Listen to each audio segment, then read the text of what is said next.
এ তরুণিয়া নওজোয়ান জামাকেরা, হে আমার মুরব্বিয়ানেরা, বাবারা শুনিয়ে কে দিন বাবা, বাবারা জিনিয়ে কে দিন বাবা, যার ভেতরে আল্লাহর ভয় নাই ওই মানুষটার দাড়ি টুপি নামাজ কিন্তু কাজ হবে না। কারণ কোরআনে আল্লাহ বলেছে তোমরা আমাকে ভয় করো, আবার বললেন ভয় করার মতো করো। ভয় করো, করার মতো করো। কেমন ভয়? যেমন করা দরকার তেমন ভয়। কিন্তু বান্দার ভেতরে সব ভয় ঢুকেছে, খালি একটা ভয় পালিয়ে গেছে, সেটা হলো আল্লাহর ভয়। রাতের অন্ধকারে আপনি বাবাজি আমার ভয় দেখুন, আপনার ছেলে বড় ছেলে আসছে বাবাজি বারাসাত থেকে, রাত 2টোর সময় নাইট গাড়ি করে আসবে, বেড়া চাপাই নামবে। আপনি বেড়া চাপাই যাচ্ছেন একটা বাইক নিয়ে, কিন্তু আপনি মনে মনে ভাবলেন দিনকাল ভালো না, একা যাব না, অন্তত ছোট ছেলেটাকে সাথে নিই। ছোট ছেলেটাকে সাথে নিয়ে বড় ছেলেকে আনতে যাচ্ছে। কেন? এখানে একটা ভয় আছে, সেটা হলো শত্রুর ভয়, সেটা হলো মানুষের ভয়। সন্ধ্যাবেলা যখন চায়ের দোকানে গেলেন, চা খেয়ে আপনি যখন রাত 9টার সময় দোকানে একটু আড্ডা দিয়ে আস্তে আস্তে বাড়িতে আসছে, সেখানেও একটা ভয় কাজ করে। চটকাবেরিয়া বাজারের ভেতর, চটকাবেরিয়া গ্রামে যাব, এই বাজার থেকে এতটা রাস্তা হেঁটে হেঁটে যাব, হাতে অন্তত একটা টর্চ লাইটের প্রয়োজন। না জানি কোনো সর্প যদি কামড়ে দেয় কি হবে। সেখানেও একটা ভয় কাজ করছে, সেটা হলো সর্পের ভয়, সাপের ভয়।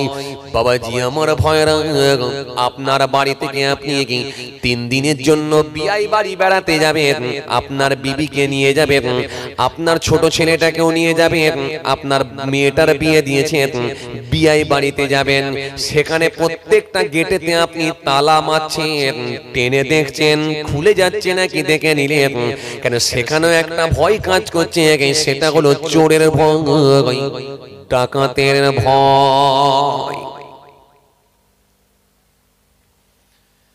বেলা 1:30টার সময় আপনি যখন আসছেন, বেলা 1:30টার সময় আপনি যখন বারাসাত থেকে আসছেন, ওই বারাসাত থেকে যখন আসছেন ও বাবাজি বাসে করে আসছেন, কিন্তু আপনার ব্যাগটাকে বাংকারে না রেখে আপনি কোলের ওপরে চাপিয়ে হাতে করে চেপে ধরেছেন। সেখানেও একটা ভয় কাজ করছে, সেটা হলো পকেট মারের ভয়, সেটা হলো পকেট মারের ভয়।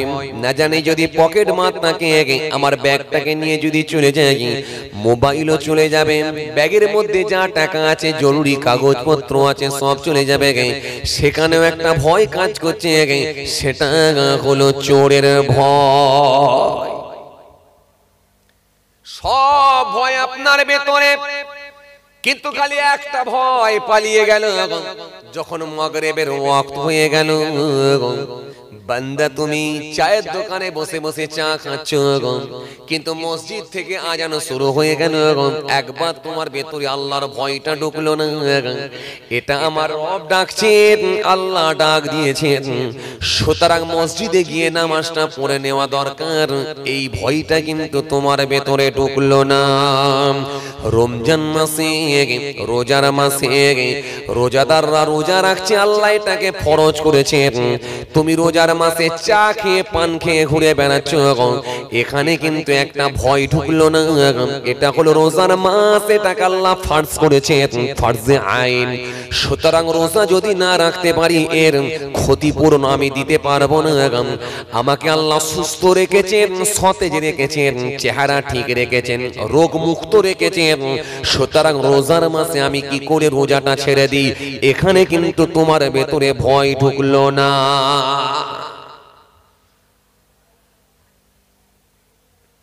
কে বলেছে আমরা ধর্ম মানি? ধর্ম মানিনি? অবশ্যই ধর্ম মানি। জি, একটা রোজা রাখেন, চাচা জিজ্ঞাসা করছে, কি রে বেটা রোজা রাখিসনি? বলে চাচা পয়লা রোজাটা রেখেছিল। পয়লা রোজা রেখেছিস বলে আর রাখবি নি? আজকে 14টা রোজা হয়ে গেল। বলে চাচা আর একটা রোজা রাখবো নিয়ত করেছি। বলে কবে? বলে 27 রোজা।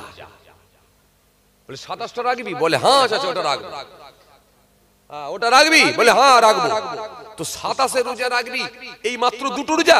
বলে না চাচা আর একটা নিয়ত আছে, শেষেরটা রাখবো। মানে পুরো 29 নালে 30 পুরো গ্যাসে। মানে ও জানে 3টে রোজা রেখে 1 মাস কমপ্লিট করবো, একটা রোজাতে 10 দিন করে টানবে।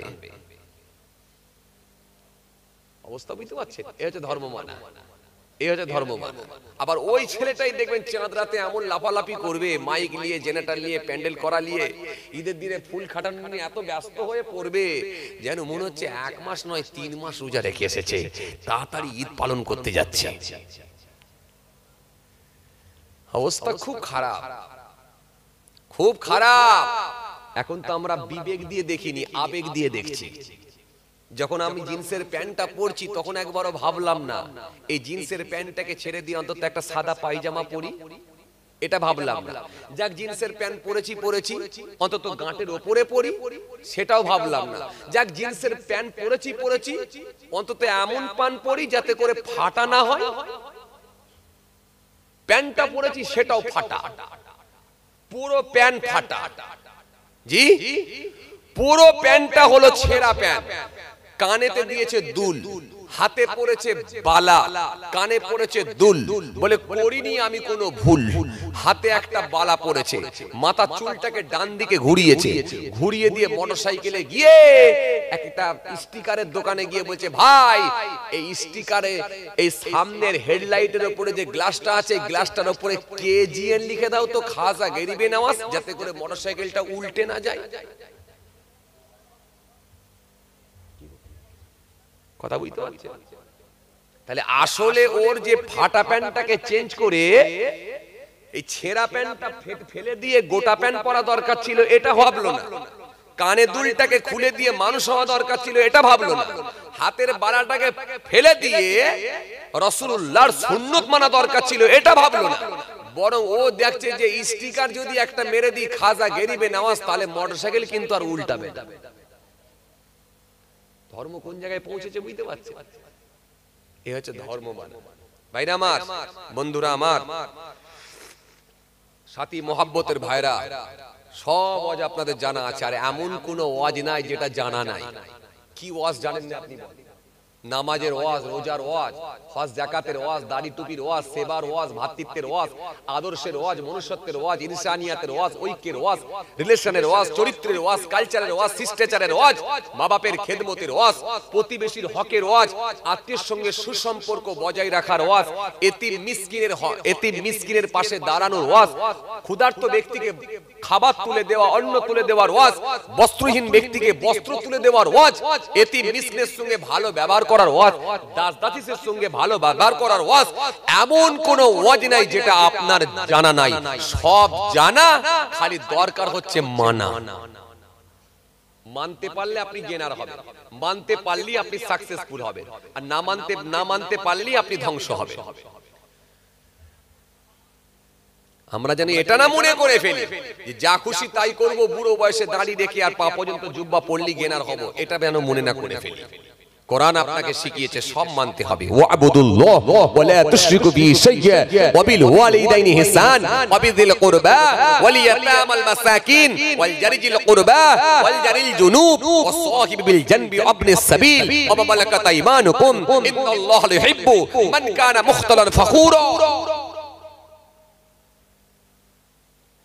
কোরআন আপনাকে সব বলেছে। যেগুলো আমি বাংলা বললাম ওগুলো সব আল্লাহ কোরআনে এইগুলো বললেন, এইগুলি আল্লাহ সব বলে দিলেন। ইন্নাল্লাহা ইউহিব্বু মান কানা মুখতালান ফাকুরা। তোমরা ফখর করো না, অহংকার করো না, নিশ্চয়ই আমি আল্লাহ ফাখর করনে ওয়ালাদেরকে পছন্দ করি না। সব এগুলো যেগুলো বাংলা বললাম সেগুলি আল্লাহ কোরআনে বললেন। আসেন, ভুল বুঝবেন না, রাগ করবেন না, এইবার মেনে নেওয়া, এবার মেনে নেওয়া। শুধু মুখে দাড়ি আর পা পর্যন্ত জুব্বা ছাড়লি আপনি যে সব মেনে নিতে পারলেন তা না। আপনাকে মেচে জান্নাতে যেতে হলে সব মানতে হবে। ওয়াবুদুল্লাহ ওয়ালা তুশরিকু বিহি শাইয়্যা, তোমরা এক আল্লাহর অনুসরণ করো, আল্লাহর সঙ্গে শরীক করো না।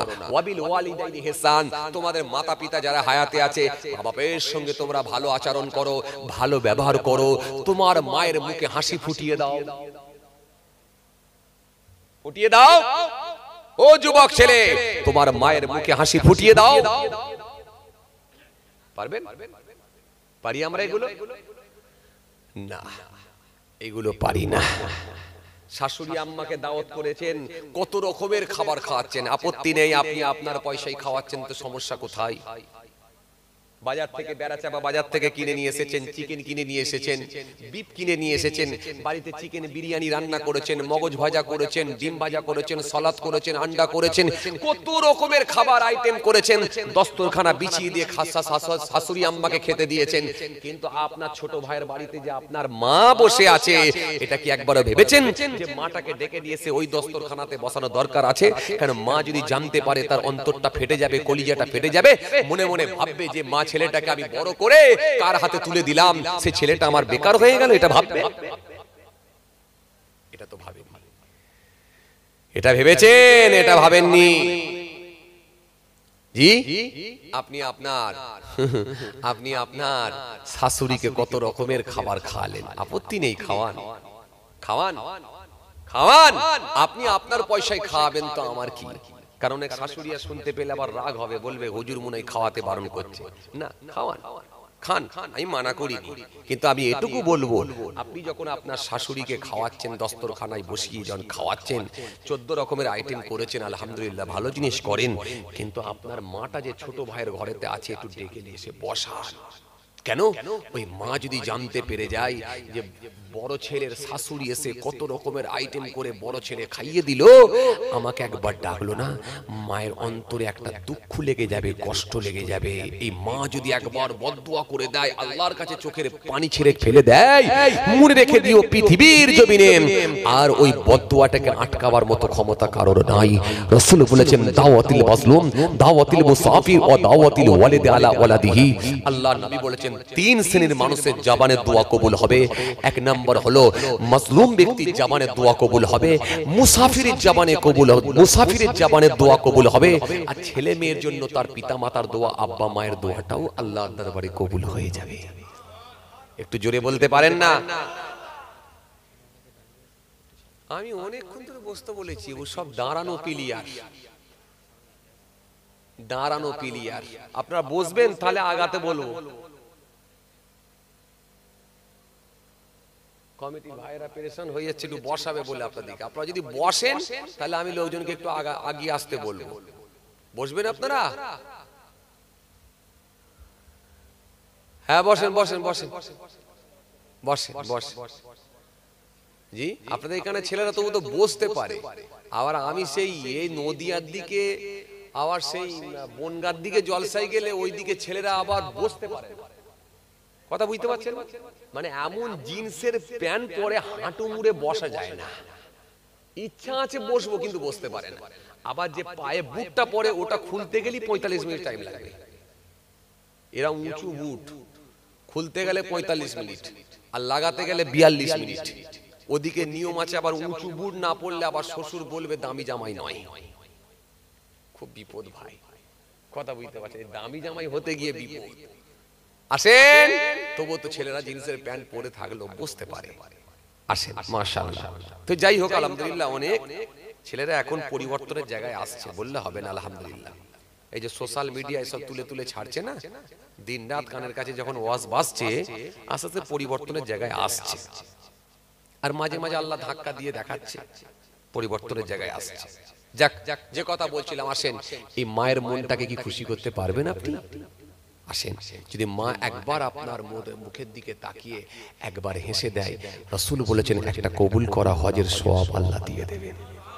একবার যদি হাসিয়ে দিতে পারেন, হুমা জান্নাতুকা ওয়া নারুকা, তোমাদের পিতামাতা তোমাদের জন্য জান্নাত, তোমাদের পিতামাতা তোমাদের জন্য হলো জাহান্নাম। বাপ মা রাজি, স্বয়ং আল্লাহ রাজি। কিন্তু আমরা তো কিছু বুঝি না। আমরা এমনও মানুষ আছি, আমরা মনে মনে ভাবি দিল্লি থেকে ফিরছি তো আগে ইমাম সাহেবকে গিয়ে একটা লুঙ্গি দিতে হবে, ইমাম সাহেব যদি খুশি তো আল্লাহ স্বয়ং খুশি। কথা বলে না, কথা বলে না জি।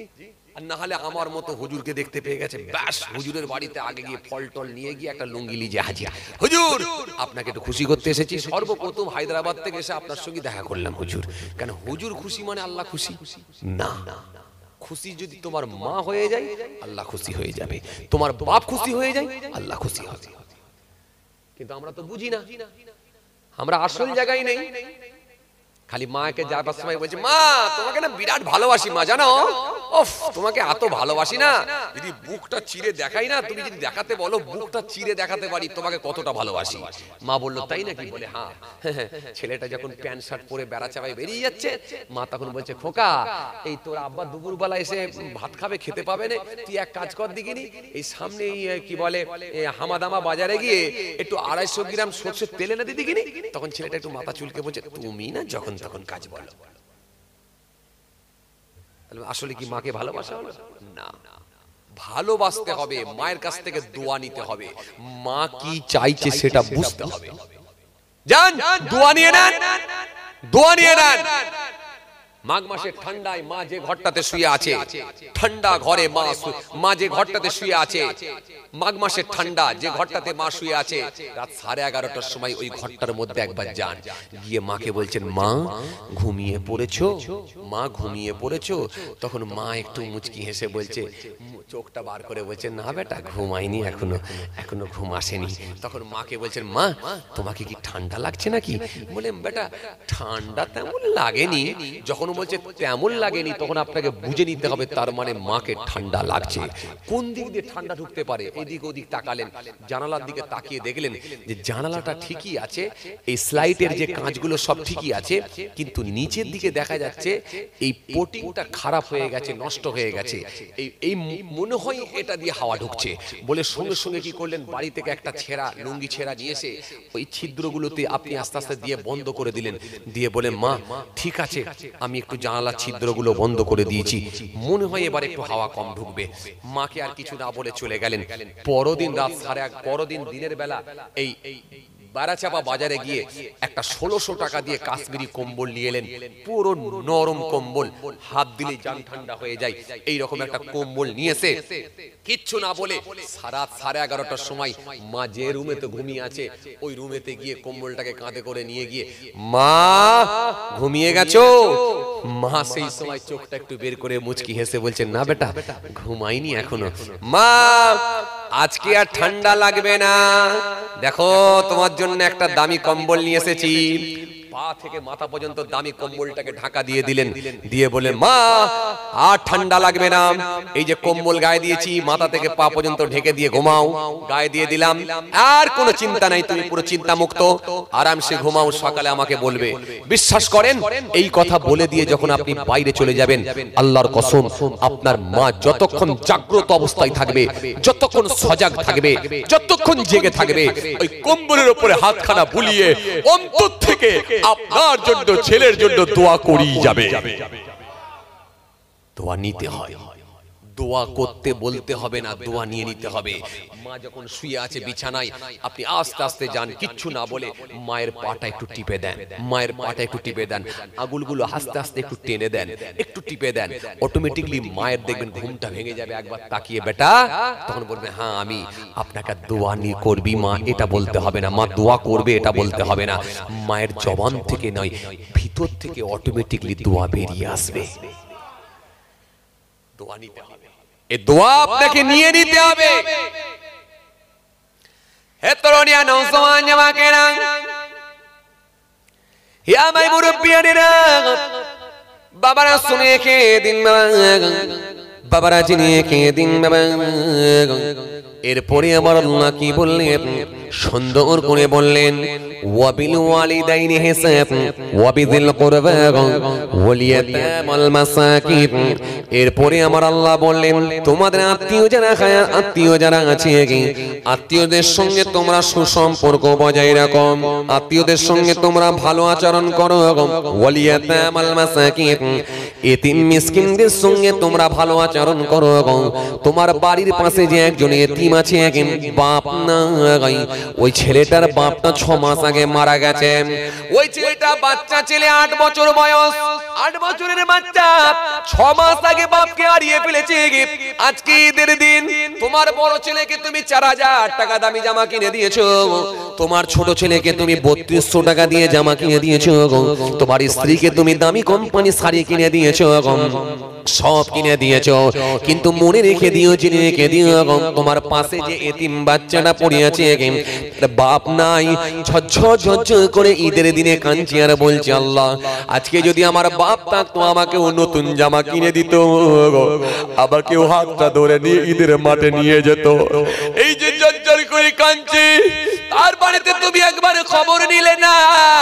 মনে রেখে দিও, তুমি যত বড় হাজি সাহেব হও না কেন, যত বড় তুমি হাজি সাহেব হও না কেন, যত বড় নামাজি হও না কেন, ওই এতিমের হকটা আদায় না করার জন্য, এতিমের খবরটা না রাখার জন্য আমি আল্লাহ কিন্তু তোমাকে কিয়ামতের ময়দানে ছাড়ব না।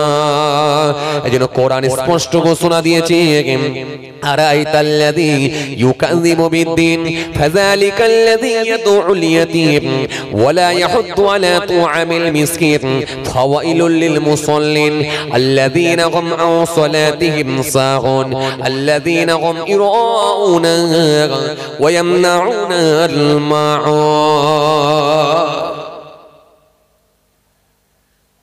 আমাদের মাথায় ঢুকে আছে, মগজে একটাই ঢুকে আছে, যা খুশি তাই করবি, 60 বছর পার হয়ে যাবি, খালি মুখে দাড়িটা ছাড়বি আর বড় একটা পা পর্যন্ত জুব্বা পরবি, এবারে মসজিদে যাবি, তাহলে জান্নাতে ঢুকবি। আর তোকে জান্নাতে আটকাতে পারবে?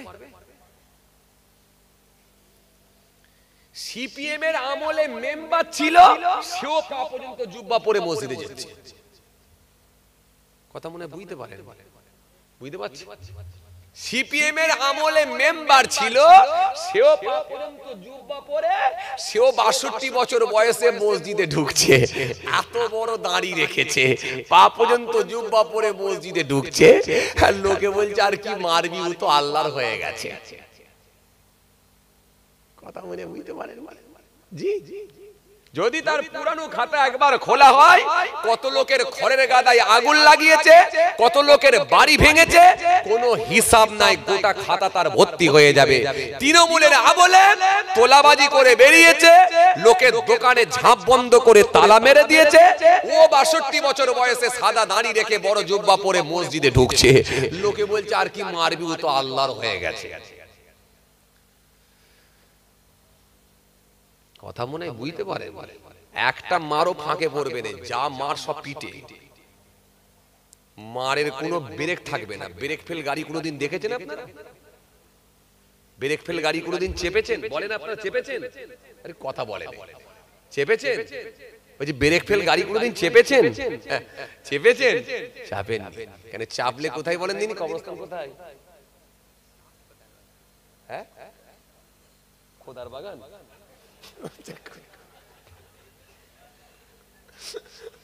অবস্থান খোদার বাগান কতদূর এখান থেকে? 5 মিনিট। খোদার বাগান নামও দিয়েছে খাতারনাক, আল্লাহর বাগান। আহা, ওই বাগানই যেতে হবে বাবা, সবাই কিছু করার নাই। খোদার বাগান যে, তো ওই ব্রেক ফেল গাড়ি চাপলেই সোজা খোদার বাগান। তো চাপিনি বলে হুজুর দেখেছি, মাথা নিচে ও পার কি বলে ঠ্যাং উপরে, মানে চাকা উপরে, তার মানে দেখেছেন, চাপেন। তো এই ব্রেক ফেল গাড়ি ব্রেক ধরে না, ফেরেশতা এমন পিটবে, ব্রেক পর্যন্ত মারবে না, হাফ টাইমও দেবে না, মারের কোনো হিসাব থাকবে না। জি, এত সহজ না। আসেন, ভুল বুঝবেন না। আল্লাহ দয়া করে যদি মাফ করে দেয় তবে বেঁচে গেলাম, আর যদি বলে অঙ্ক বুঝে নেব, তাহলে অবস্থা খারাপ, অবস্থা খারাপ। এক ওয়াক্ত নামাজ কাজা করেছে, হয়ে গেছে অনিচ্ছাকৃত ভাবে। 2 ওয়াক্ত নামাজ কাজা হয়েছে, আল্লাহর কাছে মাফ চেয়ে কেঁদেছেন, তবুও মাফ পাওয়ার সম্ভাবনা আছে। কথা বুঝছেন? কিন্তু যখন রাজ শক্তিকে আপনি কাজে লাগিয়েছেন, পেছনে ঝান্ডার বল দেখিয়েছেন, রাজ শক্তিকে কাজে লাগিয়ে 3 শতক জমি বর্গা করে এখনো পর্যন্ত খাচ্ছেন, লিখে রেখে দেন কিয়ামত পর্যন্ত মার খাবেন, হজ করলেও মাপ পাবেন না, হজ করলেও মাপ পাবেন না, কিয়ামত পর্যন্ত মার খাবেন। কেন? ওই যে লোকের 3 শতক মাল যে বর্গা করে খাচ্ছেন, ও যতই নামাজ পড়ে, ওই লোকের হক মারা আল্লাহ কখনো মেনে নেবে না, কখনো আল্লাহ মেনে নেবে না। একটা হলো বান্দার হক আর একটা হলো আল্লাহর হক। আল্লাহর হক যদি কেউ ছেড়ে দেয় বা নষ্ট করে, আল্লাহর দরবারে কাঁদলে আল্লাহ ইচ্ছা করলে মাফ করতেও পারেন, কিংবা আযাব দিয়েও মাফ করতে পারেন, কিংবা আযাব না দিয়েও মাফ করতে পারেন, যেটা আল্লাহর মার্শিয়াত ইচ্ছা। কিন্তু 4000 টাকা মুদিখানা দোকানে ধার খেয়ে মরে গেছেন, 3 বছর টাইম পেয়েছেন, শোধ করেননি, কিন্তু ওই যে 4000 টাকা ধার খেয়ে মরেছেন, যতক্ষণ না ও মাফ করে, আল্লাহর দরবারে আপনি গ্রেফতার হয়ে যাবেন, আটকে যাবেন। আপনি যতই নামাজ দাঁড়ি টুপি নিয়ে ঢোকেন না কেন, মাপ পাবেন না, হজ করলেও মাপ পাবেন না। এটা বান্দার হক, বান্দার হক। এই জন্য কোরআন স্পষ্ট ঘোষণা দিয়েছে, ইন্নাল্লাহা ইয়া'মুরুকুম আন তু'আদ্দুল আমানাতি ইলা আহলিহা ওয়া ইযা হাকামতুম বাইনান নাস আন তাহকুমু বিল আদলি ইন্নাল্লাহা নি'মা ইয়া'ইযুকুম বিহি ইন্নাল্লাহা কানা সামিয়াম বাসীরা। কোরআন স্পষ্ট ঘোষণা দিয়েছে। এই জন্য কোরআন স্পষ্ট ঘোষণা দিয়েছে, ওয়াতুল ইয়াতামা আমওয়ালাকুম ওয়ালা তাতাবাদালুল খাবিসা বিত-তাইয়্যিব ওয়ালা তাকুলু আমওয়ালাকুম ইলা আমওয়ালিকুম ইন্নাহু কানা হুবান কাবীরা। আল্লাহ কোরআনে কারীমের মধ্যে এক জায়গায় নয়, একাধিক জায়গায় আল্লাহ আয়াত দিয়ে দিয়েছেন। পালাবার কোনো লাইন, পালাবার কোনো লাইন নেই, কোন রাস্তা নেই পালাবার। দয়া করে যদি আল্লাহ কাউকে মাফ করে দেন তবে উপায়, আর যদি বলে অঙ্ক বুঝে নেব, অবস্থা খুব খারাপ। তুমি কোন প্ল্যাটফর্মে ছিলে আল্লাহ খুঁজে বের করে দেবে, সব খাতা বের হবে, পুরনো খাতা বের হবে। অত সহজ, অত সহজ। ভাইরা আমার, বন্ধুরা আমার, সাথী মহব্বতের ভাইরা, এই যে বাবাজি আমার ভাইরা, লোকের হক মেরে খেয়ে নেওয়া, এটা আল্লাহ কখনো মেনে নেবে না। এই যে বাবাজি আমার ভাইরা, হক যদি না বুঝিয়ে দেওয়া যায়, আল্লাহ কখনো মেনে নেবেন না। আল্লাহ এই জন্য স্পষ্ট ঘোষণা দিয়েছেন, ইন্নাল্লাহা ইয়া'মুরুকুম আন তু'আদ্দুল আমানাতি ইলা আহলিহা ওয়া ইযা হাকামতুম বাইনান নাস আন তাহকুমু বিল আদলি ইন্নাল্লাহা নি'মা ইয়া'ইযুকুম বিহি ইন্নাল্লাহা কানা সামিয়াম বাসীরা। কোরআন স্পষ্ট ঘোষণা দিচ্ছে। আজকে আমাদের ঈমানটা এত দুর্বল কেন? এই জন্যই তো দুর্বল। আমাদের ঈমান দুর্বল কেন? এই জন্য। একটা মাতালকে যদি বলেন, সেও তো বলছে পাকা ঈমানদার আমি। একটা ঘুষখোরকে যদি বলেন, সেও তো বলছে পাকা ঈমানদার আমি। একটা পকেটমারকে যদি বলেন, সেও তো বলবে পাকা ঈমানদার আমি। একটা লটারিখোরকে যদি বলেন, সেও তো বলবে পাকা ঈমানদার আমি। কেউ কি কাঁচা ঈমানদার বলবে? কথা বলছেন না কেন? হ্যাঁ না কিছু বলে? হ্যাঁ, একটা মাতাল যখন রাতের অন্ধকারে টলতে টলতে টলতে টলতে টলতে টলতে আসছে গ্রামের ভেতরে, এসে যখন পাশাপাশি ঘরগুলোকে দেখছে, দেখে বলছে, দেখ ভাই, মদ আমি খেতে পারি কিন্তু কারো ঝেড়ে তো খাইনি, এজন্য আমার ঈমান কিন্তু পাকা। আছে না কিছু মাতাল বলে না? কথা বলেন, এরকম আছে না? কিন্তু আপনার ঈমান পাকা না কাঁচা, সে তো হাদিস বলে দেবে, রাসূল বলে দেবে, সে তো আল্লাহর কোরআন বলে দেবে। কোরআন শরীফের মধ্যে আল্লাহ রাব্বুল আলামিন বলে দিয়েছেন, নবী হাদিস পাকের মধ্যে বলে দিয়েছেন। হযরত উমামা থেকে বর্ণিত হাদিস এসেছে, ওয়া আনা বি উমামা আন্না রাজুলান সাআল রাসূলুল্লাহ সাল্লাল্লাহু আলাইহি ওয়াসাল্লাম মাল ঈমান ক্বালা ইযা সাররাতকা হাসনাতুকা ওয়া সাআতকা সাইয়্যাতুকা ফা আনতা মুমিনুন। আল্লাহ নবী স্পষ্ট ঘোষণা দিয়েছেন। রাসূলকে জিজ্ঞাসা করা হলো, হুজুর ঈমানটা কি একটু বলুন, ঈমান কি? মাল ঈমান।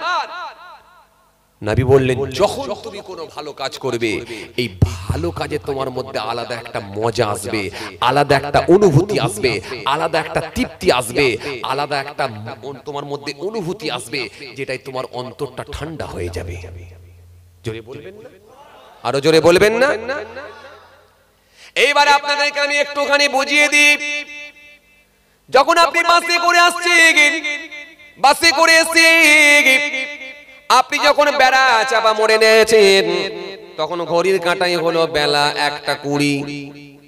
আপনি মনে মনে ভাবলেন চটকা বেরিয়ে আমার গ্রামে যেতে দেরি হবে, এর পরের বাসটা হয়তো কখন পাবো কোনো ঠিক নাই।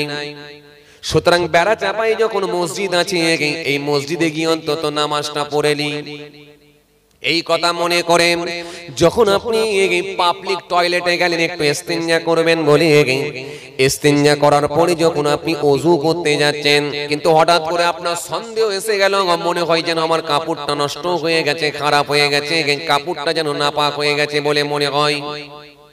তখন আপনার মনটা বড় খারাপ হয়ে গেল, আইরে হাই, নামাজটা কিন্তু আমার কাজা করার ইচ্ছা ছিল না, কিন্তু আমার নামাজটা অনিচ্ছাকৃতভাবে কাজা করতে হলো। হাইরে আমার কাপড়টা খারাপ হয়ে গেল, এখন আমি কোথায় পাবো?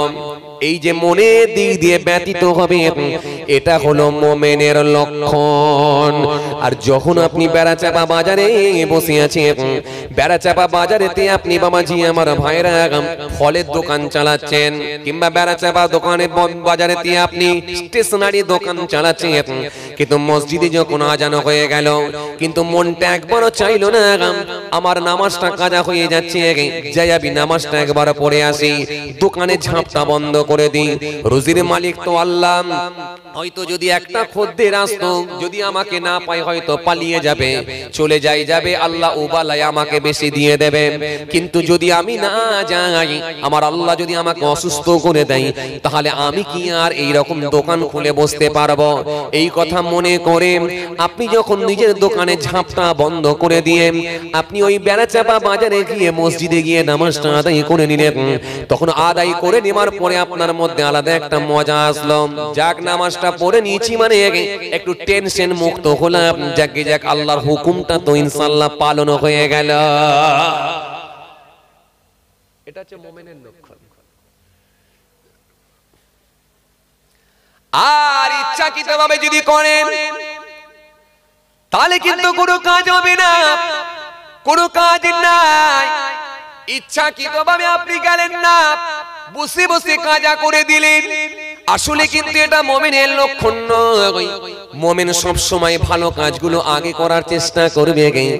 আমাদের পাড়ায় একটা জলসা হচ্ছে, এই জলসাতে কি অন্তত কিছু সময় কোরআন হাদিসের কথা শুনবো, মনটা আপনার চাইছে। আর যদি বাবাজি আমার ভাইরা জলসার নাম দিয়ে মাকে বলে সে মোটরসাইকেলটা লাগিয়ে দিয়ে বাজারে ঘুরে ঘুরে একেবারে শেষ মনোযোগ পর্যন্ত কাটিয়ে দিলে, তখন বুঝতে হবে জলসাকে সামনে রেখে ঘুরে ঘুরে টাইম নষ্ট করলেন, কিন্তু একবারও বসলেন না। এটা কিন্তু মুমিনের আলামত, লক্ষণ নয়। নবী বললেন ভালো কাজে তোমার মধ্যে অনুভূতি আসবে, আর অসৎ কাজ যখন অন্যায় কাজ হয়ে যাবে, এটা করার পরে পরে তুমি দুঃখ প্রকাশ করবে, ব্যতীত হবে। আল্লাহ আমি নামাজটা পেলাম না, আমার কাজা হয়ে গেল, বাসেতে মাগরিবের ওয়াক্তটা চলে গেল, বাসে করে যাচ্ছি মাগরিবের ওয়াক্তটা চলে গেল, আমি নামাজটা পেলাম না, এই মনের ভিতরে ব্যতীত হবে, দুঃখ প্রকাশ করবে। এই দুটো লক্ষণ যদি মিলিয়ে নিতে পারো, আমি রাসূলুল্লাহ বলছি তুমি হবে একজন মুমিন। ফাআনতা মুমিনুন, অতঃপর সেই হবে একজন মুমিন। খুব হিসাবের ব্যাপার, অঙ্কের ব্যাপার, এত সহজ নয়। আসেন ভাইরা আমার, যে কথা আপনাদেরকে আমি বলতে বলতে এত দূর চলে এসেছিলাম, কোথায় ছিলাম বলেন দেখিনি? মায়ের কথা বলছিলাম, তাই তো নাকি? হ্যাঁ, মায়ের কথা বলছিলাম। এই কথা বলতে বলতে আমি বললাম কি, এতিম মিসকিন, এই হক বুঝিয়ে দেওয়া, এই হক সম্পর্কে একটা আয়াত পড়েছিলাম, পড়ে আমি এত দূরে চলে এসেছিলাম। চলুন আবার আমি ওই দিকেই ফিরে যাচ্ছি। কষ্ট হচ্ছে নাকি আপনাদের? জোরে বলেন, কষ্ট হচ্ছে? মাশাআল্লাহ। বাবাজি খেয়াল করেন, সেই হক, এই হকটা কিন্তু, এই হকের জায়গায় কিন্তু আপনাকে খুব নিরপেক্ষ হতে হবে। হকের জায়গায় কিন্তু আপনাকে খুব নিরপেক্ষ হতে হবে। দাড়িপাল্লা যদি ঠিকঠাক না রাখতে পারেন, তাহলে কিন্তু আপনি যাবেন, স্লিপ হয়ে যাবে, স্লিপ হয়ে গেলে বেকার। এজন্য অনেক বাপ দেখবেন ধরা খেয়ে যাবে আল্লাহর দরবারে, কারণ 5টা ছেলে কি 4টে ছেলে কি 3টে ছেলে তাদের ভিতরে হক বিচার করতে পারেনি। অনেক দাদু পর্যন্ত ধরা খেয়ে যাবে। কেন ধরা খেয়ে যাবে? এই জন্য তার নিজের পোতার বিচার, পোতার হকটা বুঝিয়ে দিতে পারেনি। বড় ছেলে মারা গিয়েছিল, বড় ছেলে মারা যাবার পরে তার বৌমাকে আর তার ছেলেকে বাকি ছেলেদের চাপে পড়ে ঘর ছাড়তে বাধ্য করেছিল। কাকে? বৌমাকে। যাও বাপের বাড়ি চলে যাও। কে বলেছে? দাদু। শ্বশুর তার বৌমাকে হাঁটিয়ে দিয়েছে, বড় ছোট ছেলেটাকে নিয়ে তার বৌমাকে পর্যন্ত হাঁটিয়ে দিয়েছে। কেন? একটাই কারণ, যাও বাপের বাড়ি চলে যাও। কারণ বাকি ছেলেগুলো বুঝিয়েছিল, আব্বা যদি ওই পোতা যদি তোমার বড় হয়, অর্থাৎ বড় ভাইয়ের ছেলে যদি বড় হয়, পরবর্তীকালে ওকেও ভাগ দিতে হবে, এখন থেকে তাড়িয়ে দাও। অনেক দাদু ধরা খেয়ে যাবে, অনেক দাদু ধরা খেয়ে যাবে। আর নেতারা তো ধরা খাবেই, যারা মুখ চেয়ে বিচার করে, আছে না? গ্রামের সালিসি যখন বসে, কিছু নেতা আছে দেখবেন, জি, এরা যখন বিচার করতে যায় দাঁতে দেখবেন কাঠি মারতে মারতে যায়। মানে সেই দুপুরবেলা গোশ খেয়েছে আর বিকেল বেলা কাঠি মারতে মারতে যাচ্ছে, মনে মনে ভাবছে আমি কি জায়গা পেয়েছি, বিচার করতে যাচ্ছি, বিরাট ব্যাপার। ও জানে না বিচারের দাড়িপাল্লা যে কত কঠিন। নিরপেক্ষ বিচার না করতে পারলে কিয়ামতের ময়দানে আল্লাহ রাব্বুল আলামিন আগুনের পোশাক পরাবে।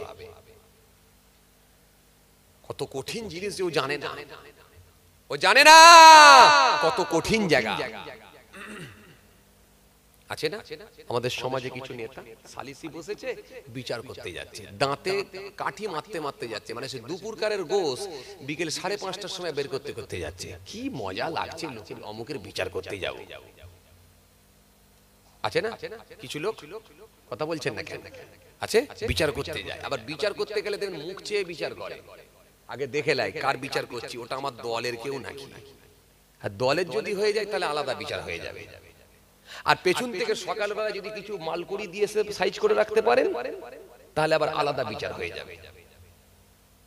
আছে না? ومن لم يحكم بما أنزل الله فأولئك هم الظالمون ومن لم يحكم بما أنزل الله فأولئك هم الفاسقون ومن لم يحكم بما أنزل الله فأولئك هم الكافرون। আজকে কত বয়স্ক চাচা কাঁদছে জানেন? হ্যাঁ, নেতার জমির পাশে জমি, হাই রে হাই, এটাই হচ্ছে গোলমাল। 2 শতক জায়গা ঢুকিয়ে নিল, কিচ্ছু করার নাই, কিচ্ছু করার নাই।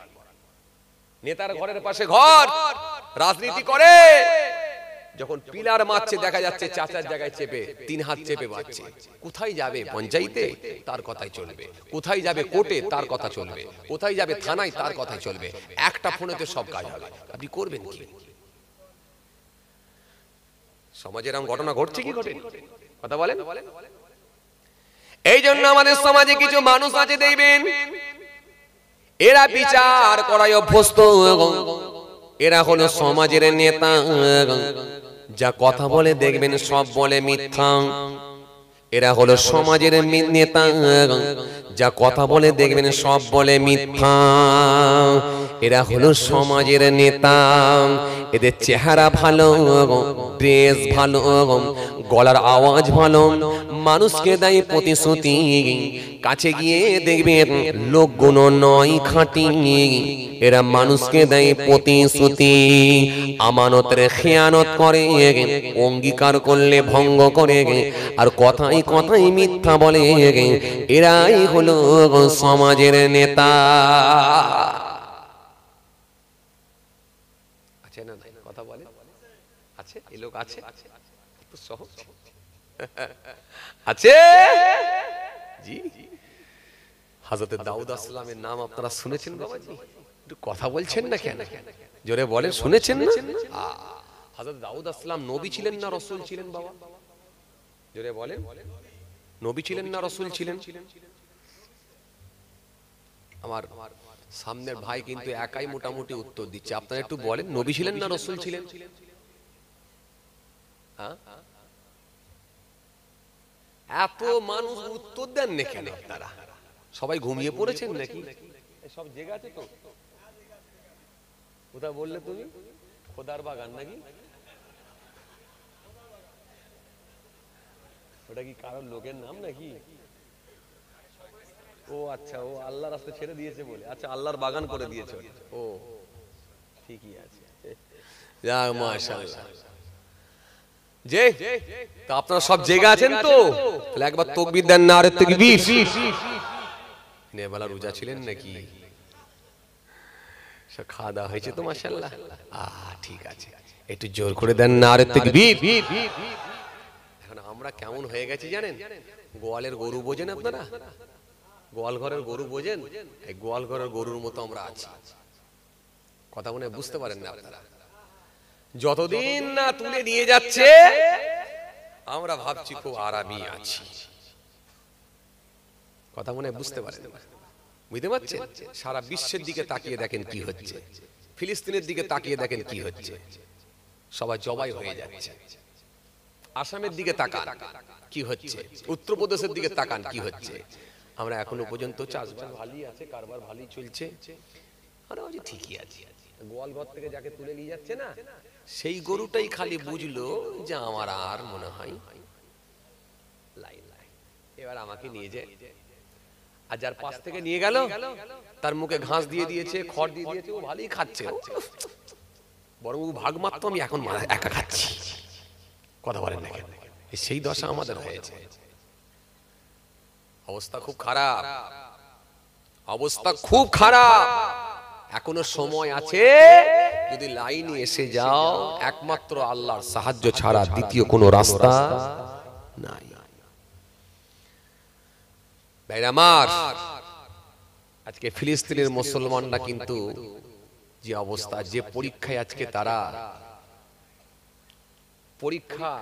পরীক্ষা তারা দিচ্ছে, যে লড়াই তারা চালিয়ে যাচ্ছে, ইমানি পরীক্ষা তারা দিচ্ছে, তারা কিন্তু এখনো পিছিয়ে আসে না। তাদের ইমানি টেম্পারটা কিন্তু আমাদের থেকে অনেক বেশি। জি, এজন্য অনেক স্কলাররা বলছেন যে ইমাম মেহেদির সৈনিক হচ্ছে ওই হামাস। অনেক স্কলাররা বলছে, কারণ ওখান থেকে তো স্টার্ট হবে, শুরু তো হয়ে গেছে, মালহামার দিকেই তো আগাচ্ছে। আপনি কি ভাবছেন আবার আগের দিনের মতো আবার কি আবার ভালোভাবে আবার আনন্দের সঙ্গে জীবন যাপন করতে পারবেন নাকি? না, ও শুরু হয়ে গেছে, অলরেডি স্টার্ট হয়ে গেছে, চলছে। এবার সেটা সময়ের অপেক্ষা। আসেন, চলেন, অনেক কথাই বেড়ে যাবে। যে কথা বোঝাতে চাইছিলাম, হযরত দাউদ আসলাম নবী ছিলেন না রাসূল ছিলেন? আপনারা বলেন, জোর করে বলেন। নবী ছিলেন। ভালো করে শুনেন, আজকের পর থেকে যেন ভুলে যাবেন না দাউদ আসলাম কি ছিলেন। আসলে তবু তো আপনারা দেখছি ভালোই মন দিয়ে শুনছেন, কেউ তো ঘুমন নে। কেউ ঘুমোচ্ছে কি? হ্যাঁ, কারোর চোখে তো আমি ঘুম দেখতে পাচ্ছি না। তাহলে আমাদের নেটওয়ার্ক পালাচ্ছে কেন? হ্যাঁ, নেটওয়ার্ক আছে তো? হ্যাঁ, নেটওয়ার্ক তো আছে, এই তো টাওয়ার আছে তো দেখছি। হ্যাঁ, একটা 16 টাওয়ার আছে। হ্যাঁ, টাওয়ার আছে, তার মানে টাওয়ার আছে। কিন্তু গোলমাল কোথায় জানেন? আমরা ওয়াজ শুনতে গেলে আমাদের নেটওয়ার্ক পালায়, নামাজ পড়তে গেলে আমাদের নেটওয়ার্ক পালাই না। আল্লাহু আকবার, ইমাম সাহেবের পেছনে দাঁড়িয়ে গেলাম, নামাজ পড়াচ্ছে কে? ইমাম সাহেব। আলহামদুলিল্লাহি রাব্বিল আলামিন, আর রহমানির রহিম, মালিক ইয়াউমিদ্দিন, ইয়্যাকা না'বুদু ওয়া ইয়্যাকা নাস্তাঈন, اهدنا الصراط المستقيم صراط الذين أنعمت عليهم غير المغضوب عليهم ولا الضالين।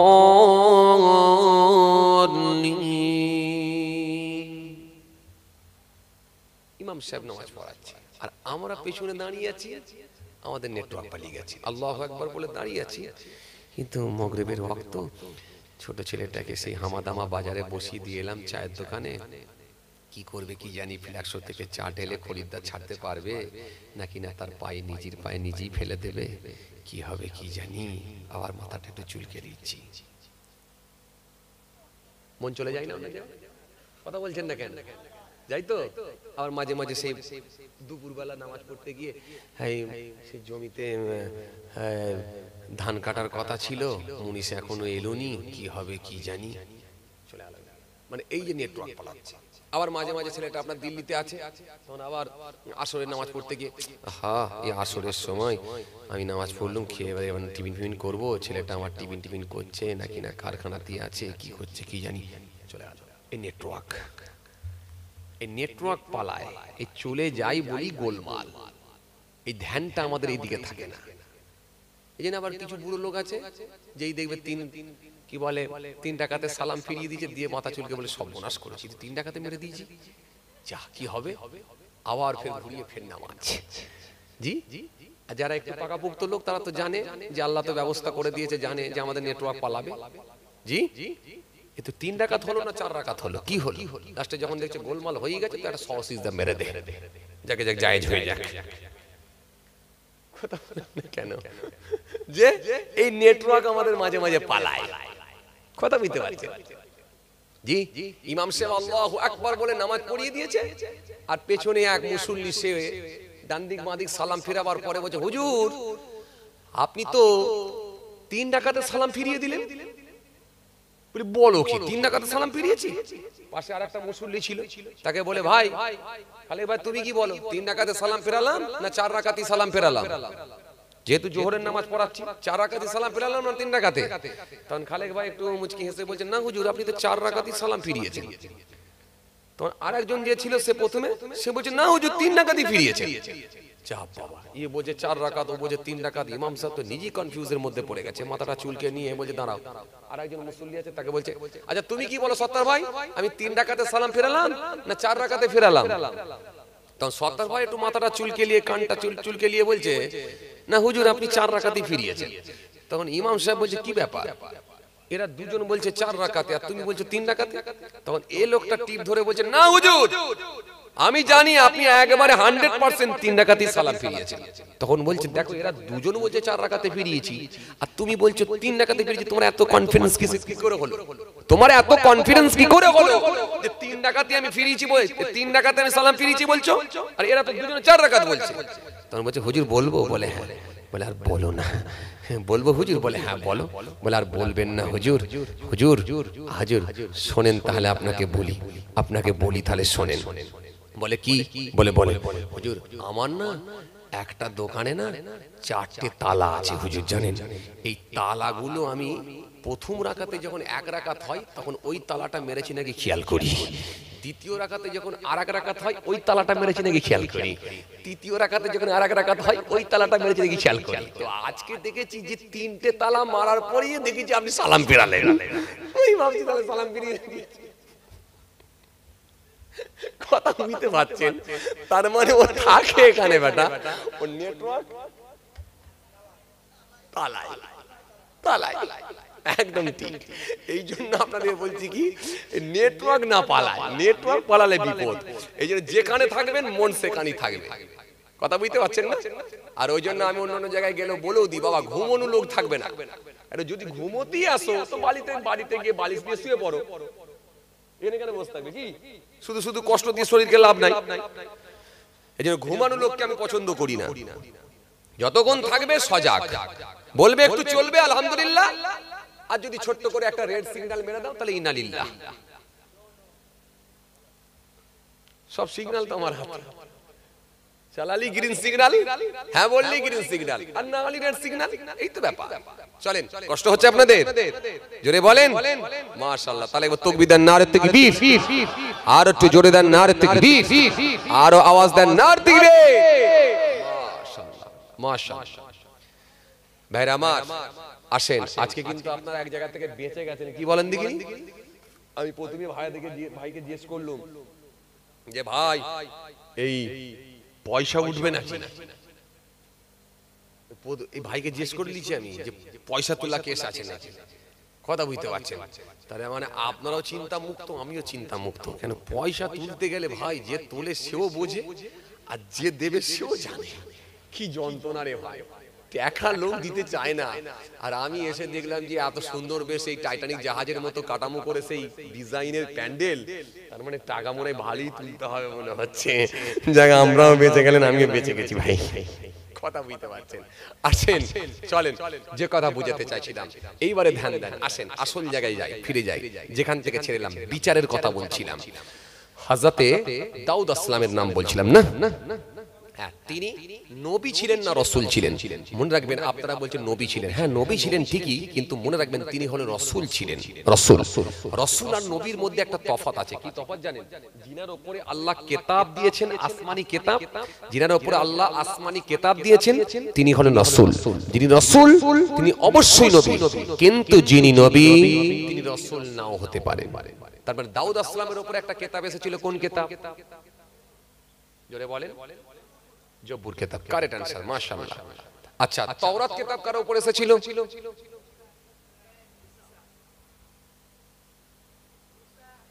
খুব ভালো উত্তর দিচ্ছে কিন্তু, সেখানকার লোকেরা মাশাআল্লাহ খুব ধার্মিক লোক, ফাটাফাট উত্তর দিচ্ছে, কিন্তু আবার না লাগলে জিভ কাটছে, জি গোলমাল হয়ে যাচ্ছে।